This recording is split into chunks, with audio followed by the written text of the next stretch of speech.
Hi, pag-usapan natin yung strategy sa pagkuha ng pangarap. Kailangan alam mo yung system na gagawin mo. May basis ka kung paano mo kukunin yung pangarap mo. Kapag may strategy ka paano mo kukunin yung pangarap mo, mas madali na lang. Alam mo na yung step by step na gagawin mo. So, you have to identify kung ano mga dapat na priorities na galaw na meron ka. Kung meron kang mga habits na nakaka-apekto para mahadlangan or makapagpa-stop sa pagkuha ng pangarap mo, you have to identify that at tanggalin mo yun. Kailangan gawin mo kung ano mga bagay na kung saan nagpupursue sa'yo papunta dun sa pangarap mo. At kapag meron kang strategy na gagawin, you have to do it wholeheartedly. Kasi pangarap mo yun eh. Dapat yun yung magdadrive sa'yo, magpupush sa'yo sa pagkuha ng pangarap mo. Kasi no one else can do that for you, kundi ikaw lang. Your dream is in your hands.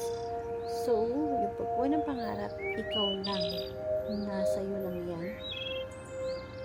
Good thing, merong mga mentors, may mga backup ka na magagay sa'yo, mag-supervise sa'yo.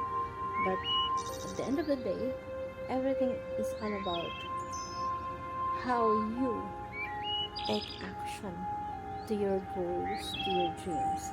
And you have to make a strategy kung paano mo kukunin yun. You have to try everything. Kasi, yung iba, hindi naman one-time success nakukuha mo yung pangarap mo. So, you have to repeatedly actions or sequence of actions or strategy para makuha mo yun. And sometimes nga, it takes time. Paulit-ulit mo kailangan gawin para maging successful.